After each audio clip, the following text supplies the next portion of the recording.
Boa tarde, Jaque. Bem-vinda à terceira edição do Informares e obrigada por aceitar o convite do Mares. Então, primeiro eu gostaria de te apresentar. Então, a Jaqueline Albino, né? Ela tem graduação em Geografia pela UERJ, mestrado em Geografia pela UFRJ, doutorado em Geociências pela USP, tem também pós-doutorado em Engenharia Marítima, não sei se é assim que fala, pela Universidade de Catalunha, e atualmente é professora titular da UFES e professora de pós-graduação também na UFES, nos programas de Geografia e Oceanografia Ambiental, que foi onde a gente se conheceu, né, Jaque?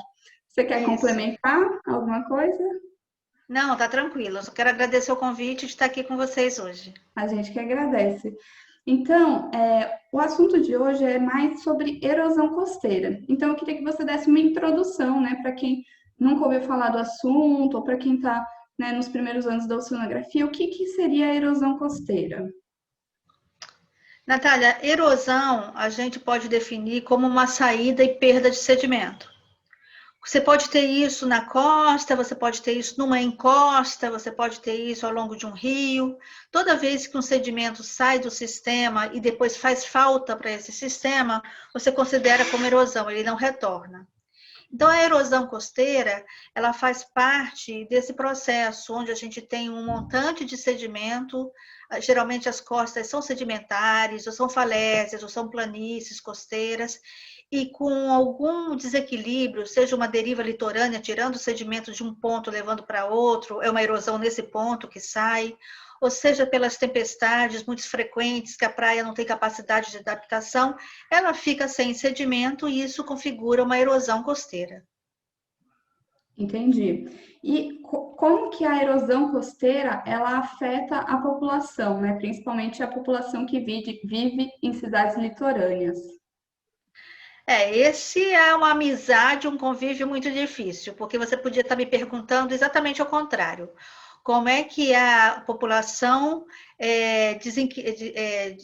desencadeia uma erosão costeira, né? O que a população faz de mal para o mar, para a costa, que gera uma erosão, e depois como a erosão afeta a população.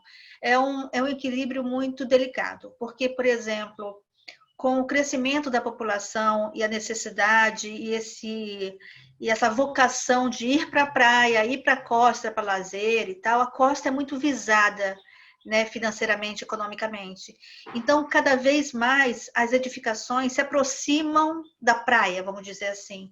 Então, quantas vezes a gente não vê uma duna sendo substituída por um calçadão? Quantas vezes a gente não vê parte da praia, como até Camburi teve, que você tem, por exemplo, o calçadão para dentro da praia. Então, isso já é por si uma limitação de adaptação da praia, porque, por exemplo, a praia precisaria dessa duna, dessa parte da praia, muitas vezes dos cordões que estão atrás, para participar de um equilíbrio morfodinâmico, né? E fazer o seu equilíbrio quando vier uma tempestade, ou quando vier uma subida do nível do mar, ou quando estiver saindo de sedimento por deriva. Então, a população agride um pouco a costa. Por outro lado, ela é agredida, porque culturalmente, como a gente sabe, culturalmente o espaço costeiro é muito ocupado. Então, tem edificações ali de 30, 40, 50 anos familiares, por exemplo, que nunca pensaram que hoje estariam vulneráveis à erosão. Você vê isso na população de Meaípe, que tem restaurantes, etc. Então, aquela casa do restaurante já existe há anos, porque já foi a casa de um morador, depois virou um restaurante, com a especulação de turismo. Então, eles não conseguem ver que existe uma sazonalidade onde você tem um período climático de mais tempestades, de aumento do nível do mar. Isso é cíclico. A gente teve um nível do mar mais alto do que o atual há 1000 anos atrás. O que é 1000 anos atrás, geologicamente falando? A gente estava com o nível do mar a 1 metro acima do atual.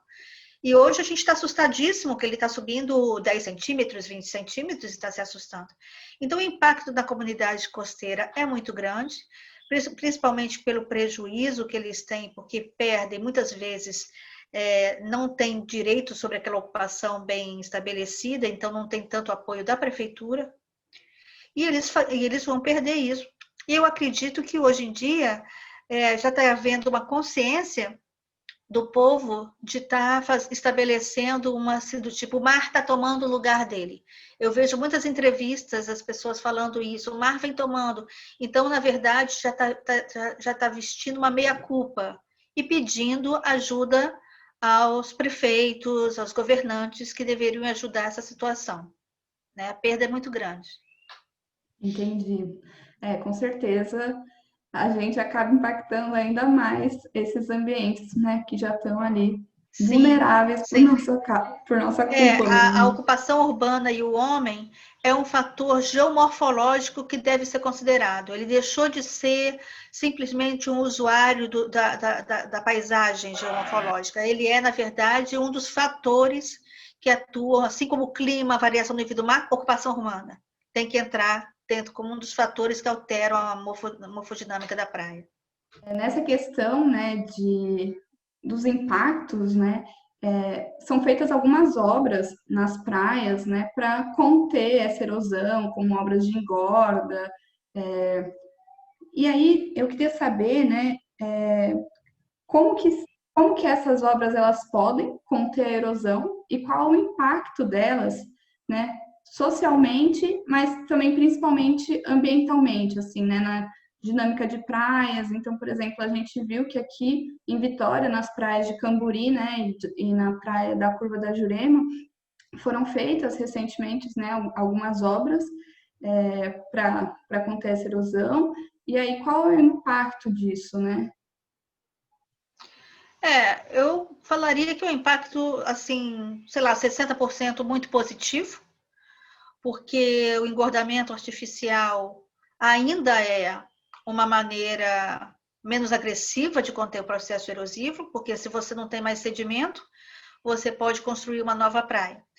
E dentro desse processo de engordamento, é sempre previsto que a praia vai perder um percentual desse sedimento jogado, porque ela vai fazer uma adaptação morfológica, né? Aceitar esse sedimento novo e as ondas e correntes vão distribuir, e muitas vezes isso assusta, porque isso pode causar uma periculosidade para o banho, porque vai ter mais sedimento mexendo, movimentando, então, a nível de perigo ao banho, tem que ficar muito atento logo após ao engordamento artificial.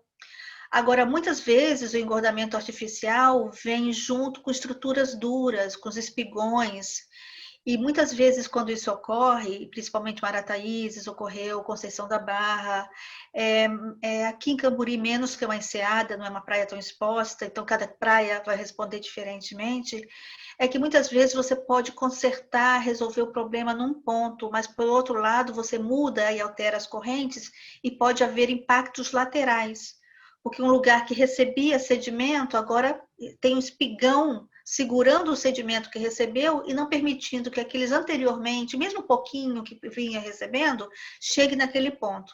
Então, muitas vezes a obra é feita para resolver um ponto e pode haver impactos erosivos nas áreas adjacentes, porque as correntes limitaram aquele lugar de sedimento e o lugar do lado que gostaria de receber, que estava recebendo o sedimento naturalmente pelas correntes longitudinais, já passa a não receber mais.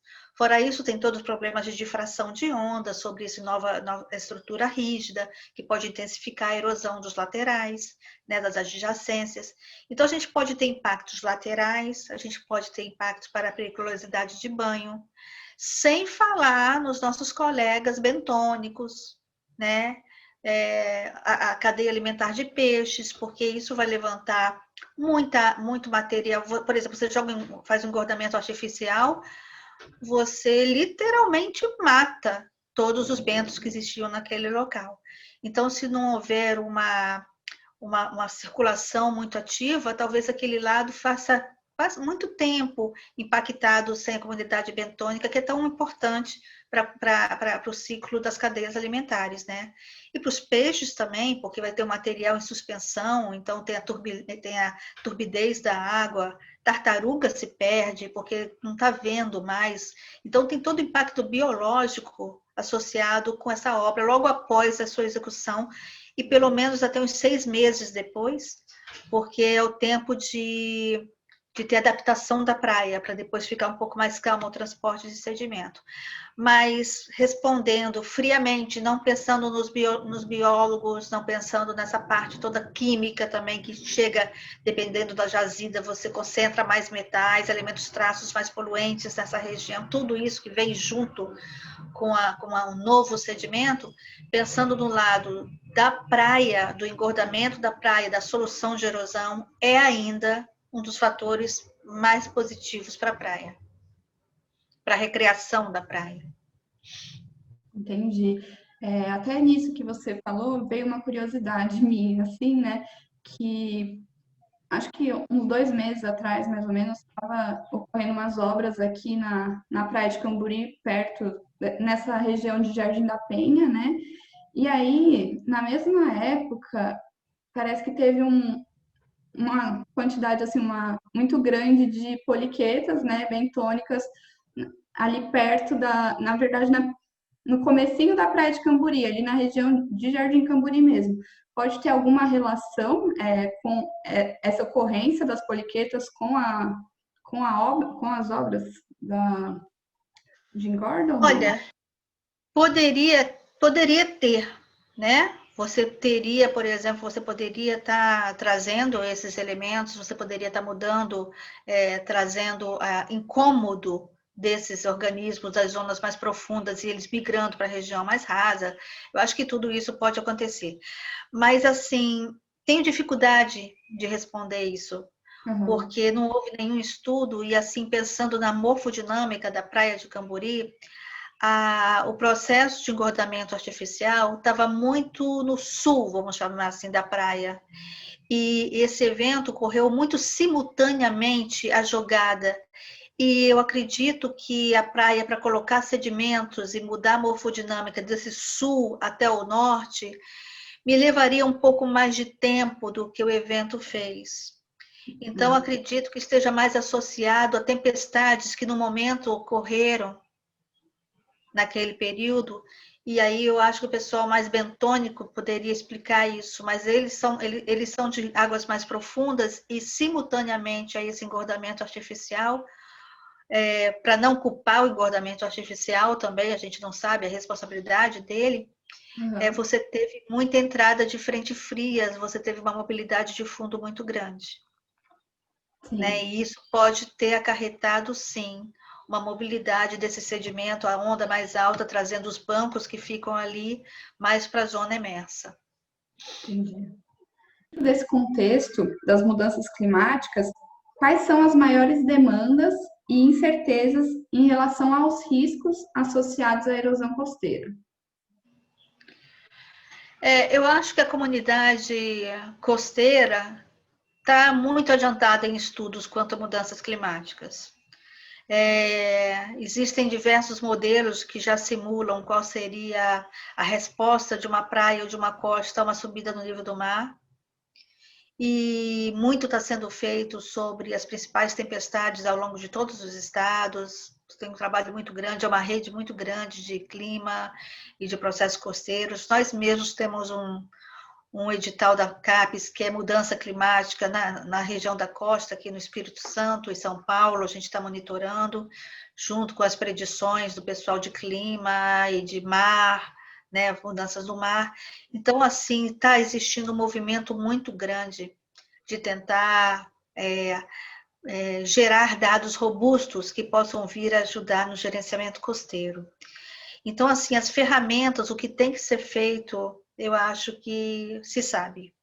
O que falta é um pouco de dados reais, ou robustos, ou sistemáticos, que possam alimentar esses modelos, porque mesmo a gente trabalhando com modelos, você precisa de uma calibração, e a gente é muito fraco a nível de estações oceanográficas, ou dados sistemáticos de ondas junto da costa, clima junto da costa, as estações, quem trabalha com clima sabe que às vezes você tem que buscar uma estação lá dentro do interior para dar o seu vento na região costeira, a gente tem uma carência disso.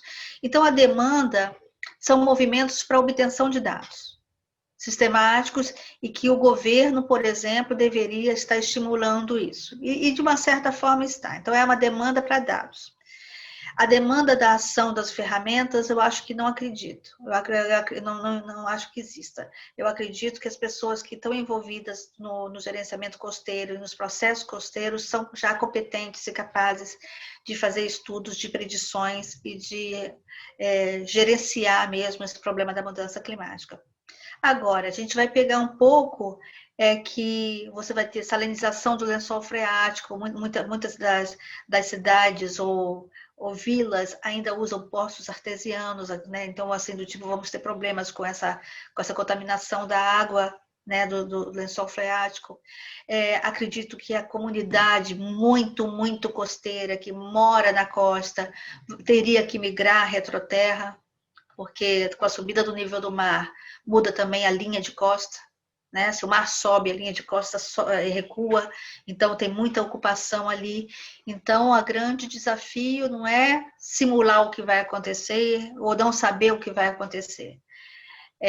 Na verdade, os dados sistemáticos e o gerenciamento costeiro propriamente dito. O que fazer com essa população, ou o que fazer de recursos para alimentar artificialmente a costa e fazer um peso entre custo e benefício, né? Se aquela comunidade realmente vale aquele valor todo, ou é melhor gerenciar uma ocupação mais à retroterra.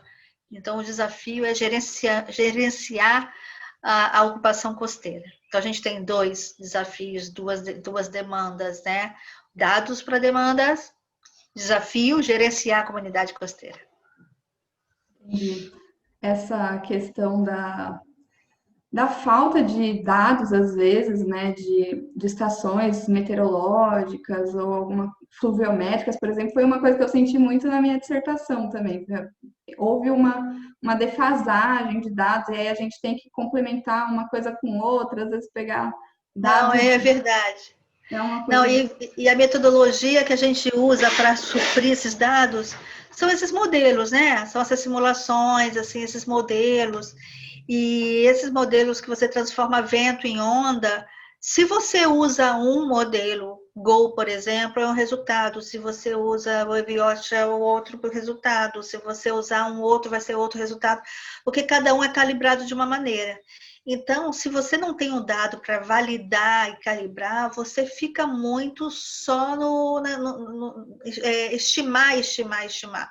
E vai ter um momento que a gente não vai poder ficar estimando mais, porque a gente está trabalhando com vidas, com perdas, com riscos. Então, a gente tem que realmente quantificar, limitar, mapear com limites mais precisos.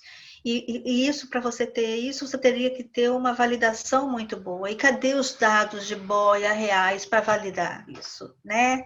Para calibrar modelos novos, para fazer uma estrutura nova. Então, realmente, a nossa carência nada dura muito aqui. Você teve uma rede que a gente fez há uns anos atrás, que é a Rede Milênio, que é um edital aí de rede, né? Rede de pesquisa. Então, teve o Milênio do CNPq, e ele tinha estações meteorológicas ao longo do Brasil. A gente teve uma que ficou colocada na Samarco, e só que o programa acabou, e acabou também várias dessas estações. A da Samarco continuou por alguns anos, porque a gente teve que fazer uma doação à Samarco, por exemplo, para ela continuar mantendo, e os dados a gente aproveita. Mas não há do governo, o próprio CNPq não estimula a continuidade de projetos. E botar uma estação meteorológica é uma coisa cara, foi um projeto grande, então não existe essa continuidade. Esse projeto foi dos anos 2000, né? Então a gente poderia ter alguma coisa mais sistemática ao longo de vários pontos do Brasil. E não há essa continuidade, não há essa preocupação de dados sistemáticos. Então a nossa carência maior passa pela existência de dados que possam calibrar os modelos e talvez trabalhar com menos modelos, né? Porque a gente só faz modelo, né? Só usa dados de simulações e nem por isso são modelos reais, né? E a São gente até simulações. vê a diferença, né, quando a gente pega países mais desenvolvidos, que aí tem, né, uma rede de dados, assim, uma série histórica que não dá nem para comparar, né, Não, não dependendo. dá nem para comparar. Vou só te contar um negócio, não tem nada a ver com rede climática, mas tem a ver com cartas, com material fotoaéreo de satélite, por exemplo. Eu fui para Barcelona, você até falou aí, né, no pós-doutoramento, e levei umas fotografias, umas imagens para georreferenciar. Eu tive um problema no georreferenciamento e fui buscar o pessoal da cartografia lá do geoprocessamento da Universidade de Catalunha. Eles não sabiam georreferenciar ou não lembravam como georreferenciava. Eu acho aquilo muito estranho, o pessoal completamente de ponta não sabe, porque nenhum material aerocartográfico vai para a academia sem ter sido completamente georreferenciado, sem nenhum erro. Com erro, nenhum deles sai, porque o Instituto de Geoprocessamento, nosso IBGE deles, eles têm que disponibilizar para a academia usar coisas confiáveis, não pode ter erro. Você vai fazer inundação, a cota tem que estar certíssima. Então, todo o material que eles usam, de satélite, de aerofotográfico, passa pelo crivo dos institutos de cartografia do estado, do país, para depois ir para a academia.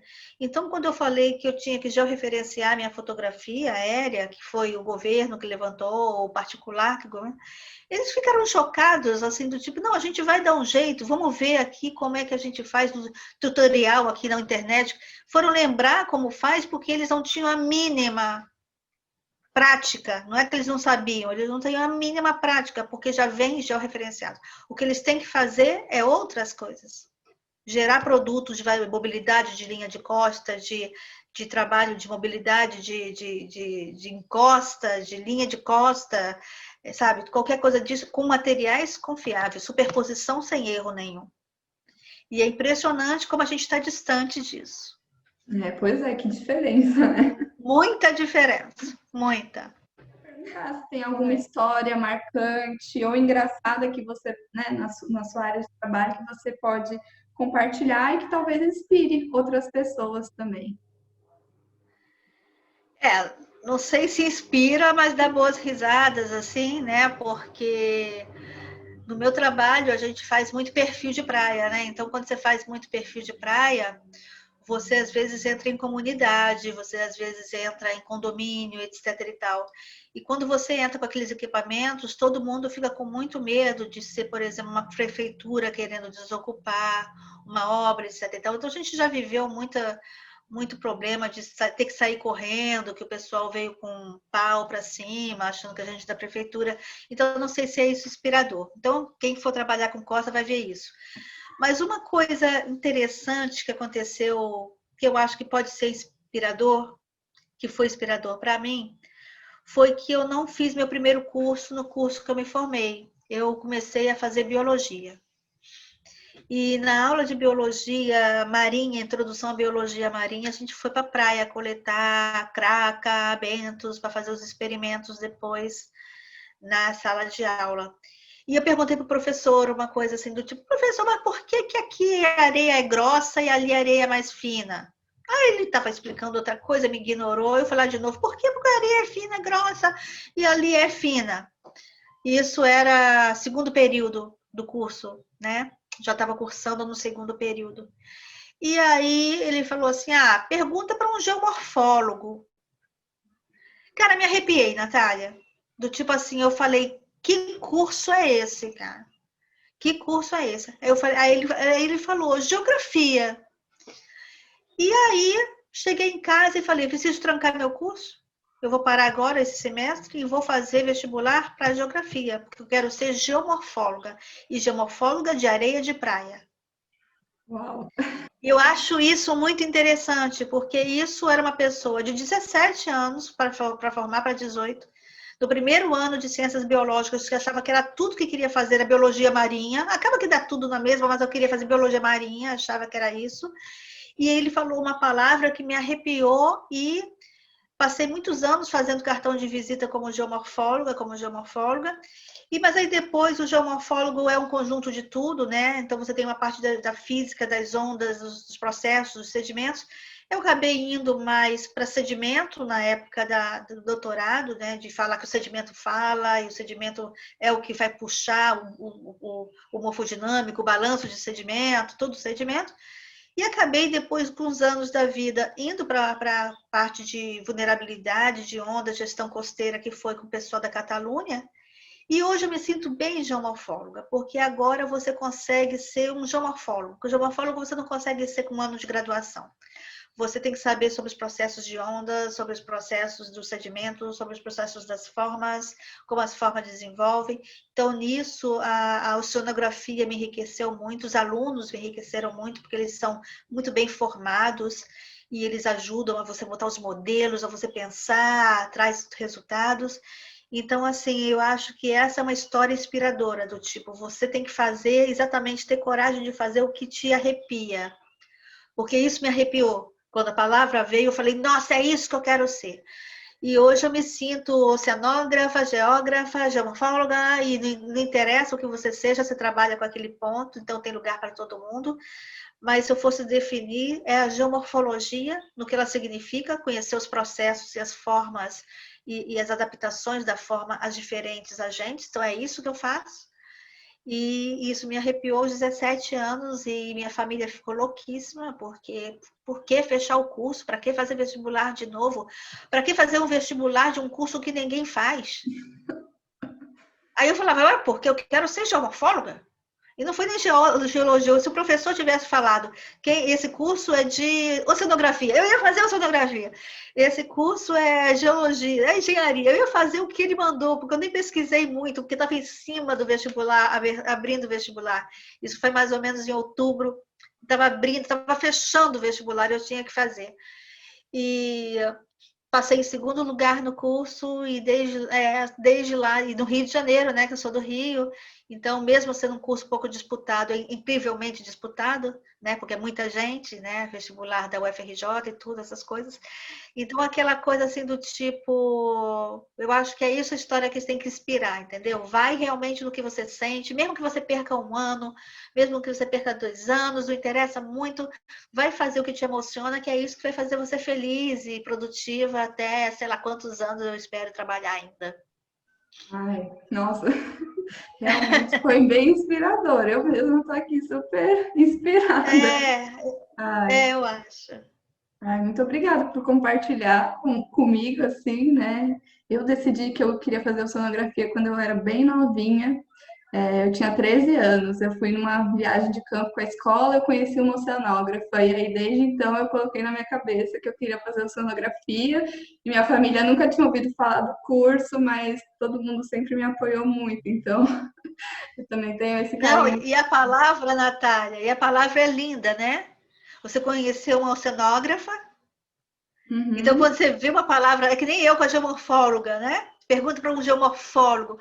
Quando você vê uma palavra assim tão bonita, às vezes ela bate como se você já reconhecesse você nela, Aham, isso mesmo, não né? tem nem explicação, né? A gente só Não tem sente. explicação. Não tem explicação. É muito bacana isso. Achar a nossa palavra que vai guiar isso aí. Ai, então, eu acho que com esse momento alto, né, a gente pode encerrar a entrevista. Tá ok. E eu queria Aham. muito te agradecer, né, novamente, por ter aceitado o nosso convite, por ter compartilhado aqui com a gente. Foi tão gostoso, já senti saudade das suas aulas. E É é isso, muito verdade. obrigada mesmo, viu? Não, obrigada a você. Obrigada a você. É uma grande oportunidade estar junto de vocês.